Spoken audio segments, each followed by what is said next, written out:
കേരളത്തിൽ ഉത്സവ സീസണാണെന്നറിയാം. നന്ദഗോവിന്ദം ഭജൻസ് വളരെ ഭംഗിയായി ഭജന പാടുന്ന സംഘമാണെന്ന് ഇതിനകം തന്നെ പ്രശസ്തി പിടിച്ചുപറ്റിയ സംഘമാണ്. അതിൽ ഉള്ള കലാകാരന്മാർ വളരെ മനോഹരമായി പാട്ടുകൾ പാടും. അവരെ അനുകരിച്ച് പാടുന്നവരെ സോഷ്യൽ മീഡിയ ട്രോളി കൊല്ലുന്ന കാഴ്ചയും നമ്മൾ കണ്ടിട്ടുണ്ട്. നന്ദഗോവിന്ദം ഭജൻസിലെ ഒരു ചെറുപ്പക്കാരൻ കഴിഞ്ഞ ദിവസം പറഞ്ഞ ഒരു അഭിപ്രായമാണ് ഞാൻ ഹൈലൈറ്റ് ചെയ്യാൻ ആഗ്രഹിക്കുന്നത്. അഭിപ്രായം അദ്ദേഹം പറയുന്നു, പേരുകൾക്കപ്പുറം ഭക്തി ഒഴുകുന്ന, ഭക്തി തഴച്ചു വളരുന്ന മണ്ണാണ് കേരളം. ഇവിടെ ഭഗവാൻ കൃഷ്ണനെന്നോ ക്രിസ്തുവെന്നോ അള്ളാഹു എന്നോ വിളിക്കുന്നതിനപ്പുറമാണ് ഭക്തി. ഇവിടെ എല്ലാ ആളുകളും മതസൗഹാർദ്ദത്തിൻ്റെ മക്കളാണ്. എല്ലാ ആളുകളും പരസ്പരം സഹകരിച്ച് ജീവിക്കുന്നവരാണ്. ഇത് പറയാൻ കാരണം നന്ദഗോവിന്ദം ഭജൻസ് കോഴിക്കോട് വേമ്പിൻ കുളങ്ങര മഹാവിഷ്ണു ക്ഷേത്രത്തിൽ കഴിഞ്ഞ ദിവസം ഭക്തിഗാന ആലാപനം നടത്തി, ഭജന നടത്തി. അവർ ഭക്തിഗാനങ്ങൾ, ഹിന്ദു ഭക്തിഗാനങ്ങൾ എന്ന് പറയാനാണ് എനിക്കിഷ്ടം. പാടുന്ന കൂട്ടത്തിൽ ഒരു ക്രിസ്തീയ ഭക്തിഗാനവും അവിടെ ആലപിച്ചു. ഇല്ലേ, വിഷം ചീറ്റുന്ന ശശികല വന്നു, RSSന്റെ സൈദ്ധാന്തികർ വന്നു. അവരങ്ങോട്ട് നന്ദഗോവിന്ദം ഭജൻസിനെ ആട്ടി തുപ്പുകയാണ്.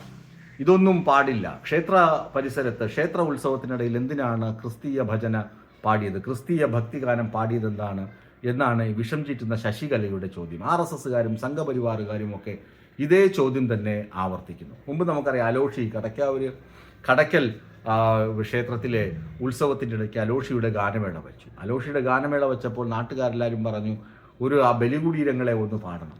ആ പാട്ട് അദ്ദേഹം പാടി കഴിഞ്ഞപ്പോഴേക്കും അദ്ദേഹത്തിനെതിരെ ആരോപണമായി കമ്മ്യൂണിസ്റ്റ് പാട്ട്, വിപ്ലവഗാനം അവിടെ പാടിയെന്ന്.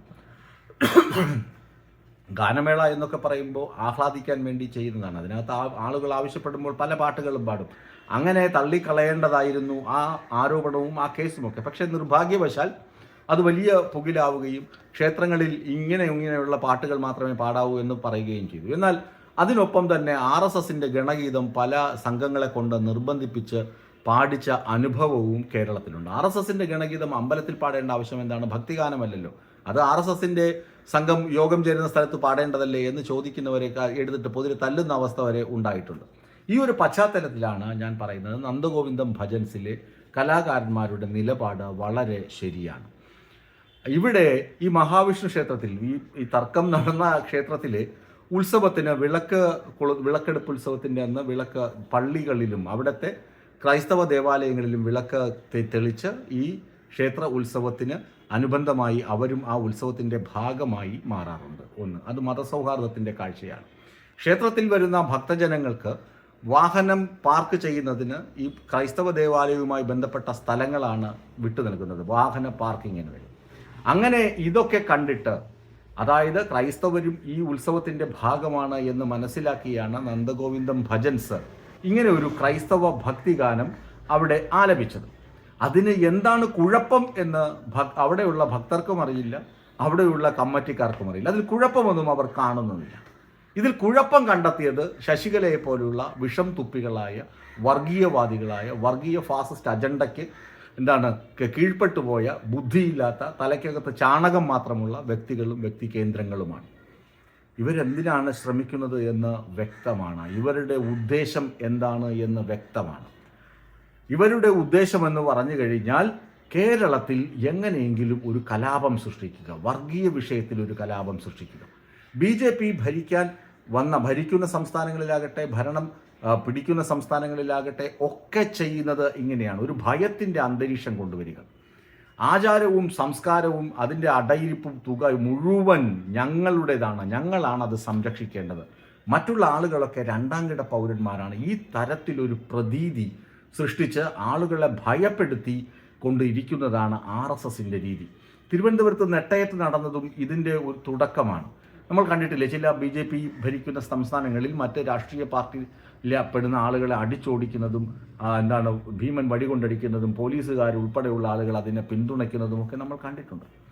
അതേ അവസ്ഥ തിരുവനന്തപുരം നഗരസഭ ഭരിക്കുന്ന BJPക്ക് തിരുവനന്തപുരത്ത് കൊണ്ടുവരണം. കാരണം തിരുവനന്തപുരത്ത് അങ്ങനെ ഭയപ്പെടുത്തി ആളുകളെ നിർത്താനുള്ള CPMനെയും കോൺഗ്രസിനെയൊക്കെ അടിച്ചമർത്തി മറ്റ് ജില്ലകളിൽ നിന്നാണ് ആളെ ഇറക്കുന്നത് BJP. അതാണ് വേറൊരു ഏറ്റവും വലിയ സംഭവം. ഗുണ്ടകളെ ഇറക്കുന്നത് മറ്റ് ജില്ലകളിൽ നിന്നാണ്.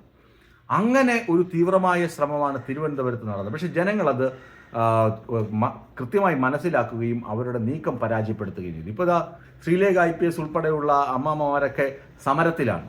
പോലീസ് പുല്ലാണ്, പോലീസ് പട്ടിയാണ്, തീട്ടമാണ് എന്നൊക്കെ ശ്രീലേഖ മുദ്രാവാക്യം വിളിക്കുന്നതൊക്കെ വൈറലാണ്. കാരണം അവരൊരു DGP ആയിരുന്നു. അവരിപ്പോൾ വിളിക്കുന്നു പോടാ പുല്ലെ പോലീസേ എന്ന് വിളിച്ചെങ്ങനെ ഇരിക്കുകയാണ്. ഇത് ഒരു കഥ. ഞാൻ പറഞ്ഞു വരുന്ന BJPയുടെ അജണ്ടയാണ്. BJPയുടെ വൃത്തികെട്ട രാഷ്ട്രീയ മനസ്സാണ് ഇതിൻ്റെയൊക്കെ പിന്നിൽ. വർഗീയ അജണ്ട നടപ്പിലാക്കുക, സാംസ്കാരിക കേന്ദ്രങ്ങളെയും സാംസ്കാരിക മിത്തുകളെയും സാംസ്കാരിക ധാരകളെയും ഒക്കെ അവരുടെ പോക്കറ്റിനുള്ളിൽ നിന്ന് ഇഷ്ടമുള്ളപ്പോൾ എടുത്ത് വിനിയോഗിക്കാനുള്ള സംഭവങ്ങളാണെന്ന് വരുത്തി തീർക്കാനുള്ള ക്രൂരമായ ശ്രമത്തിൻ്റെ ഒരു പരിച്ഛേദം മാത്രമാണ് നന്ദഗോവിന്ദം ഭജൻസിന് എതിരെയുള്ള ഈ ആക്രമണം. അവരിനിയും പാടണം, എല്ലാ ഭക്തിഗാനങ്ങളും പാടണം, മുസ്ലിം ഭക്തിഗാനങ്ങളും അവർ പാടണം.